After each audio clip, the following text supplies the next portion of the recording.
According to standard operating procedure, if an FAA flight controller notices anything that suggests a possible hijacking, the controller is to contact a superior. If the problem cannot be fixed within about a minute, the superior is to ask NORAD, the North American Aerospace Command, to send up or scramble jet fighters to find out what is going on. NORAD then issues the scramble order to the nearest Air Force base with fighters on alert.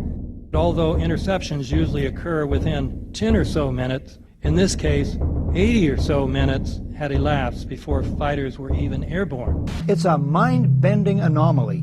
Not a single U.S. Air Force interceptor turns a wheel until it's too late. There are no jets at all. What if they were so confused and had been so deliberately confused that they couldn't respond? The reason that they didn't know where to go was because a number of conflicting and overlapping war game exercises were taking place. It involved the insertion of false radar blips onto radar screens in the Northeast Air Defense Sector. Center Team U, we have a problem here. We have a hijacked aircraft headed towards New York. We need someone to scramble some F-16s or something up there to help us out. Is this real world or exercise? Is this real world or exercise? There was another exercise, Vigilant Warrior, which was in fact, according to a NORAD source, a live-fly hijack drill being conducted at the same time. With only 8 available fighter aircraft, and they have to be dispatched in pairs, they were dealing with as many as 22 possible hijacks on the day of 9/11, and they couldn't separate the war game exercises from the actual hijacks.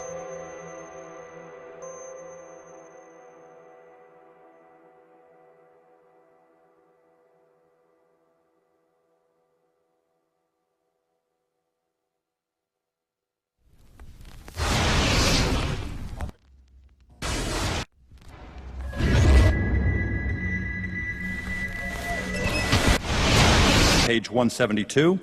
The U.S. government has not been able to determine the origin of the money used for the 9/11 attacks. Ultimately, the question is of little practical significance. The American authorities have not managed to trace the source of the funding. And then the most amazingly disingenuous statement ultimately is of little consequence. It is of massive consequence. Doesn't it matter who paid for 9/11? The collapse of Building 7 has been recognized as especially difficult to explain.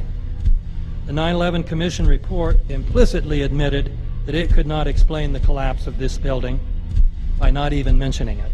President, why are you and the Vice President insisting on appearing together before the 9/11 Commission? Because the 9/11 Commission wants to ask us questions. That's why we're meeting, and I look forward to meeting with them and answering their questions.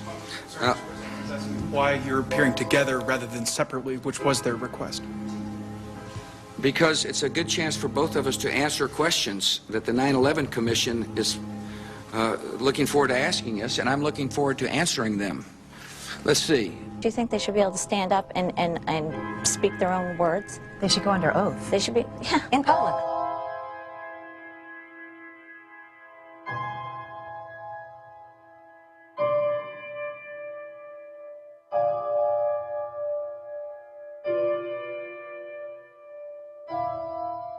Don't you think that the families deserve to have a transcript or to be able to see what you Adam, said? you asked me that question yesterday.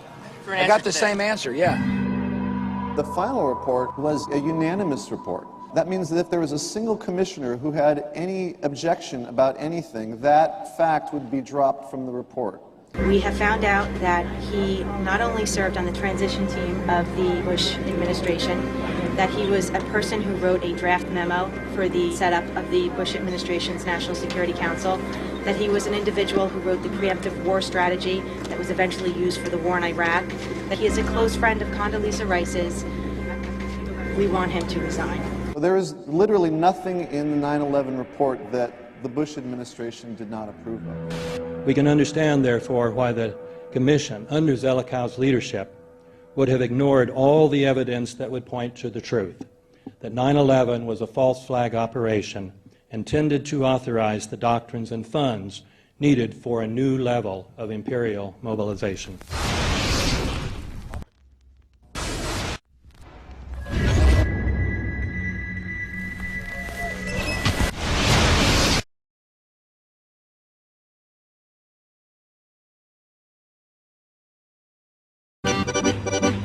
Armed with knives armed with chemical, biological, nuclear weapons. Fanatics, terrorists, September 11th. September 11th, killers, September 11th. Terrorists, Al-Qaeda, terrorists, nuclear weapons, terrorists. 9/11, terrorists, evil. September 11th, September 11th. The terrorists, war and danger. September 11th, terrorism, global terrorism, terrorism, terrorists, terrorists, terrorists, terrorists, terrorists, terrorists, terrorists, terrorism. September 11th, global terrorism, terrorism.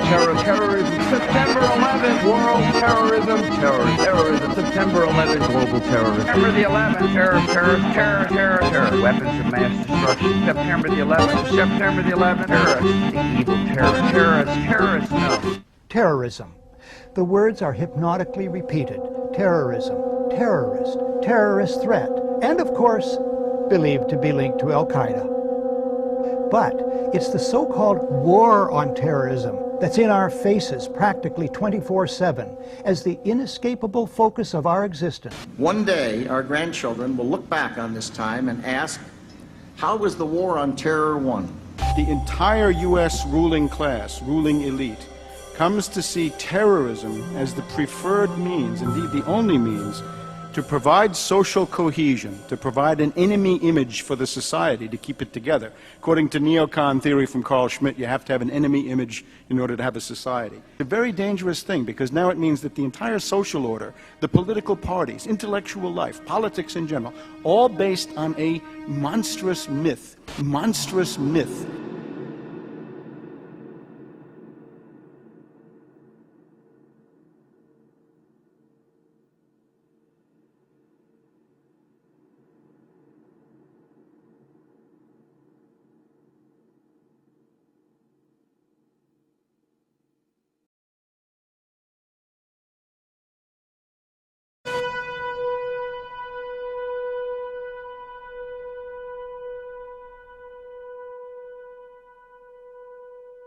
Look, the CIA has done in this country, what they've done to us is unbelievable.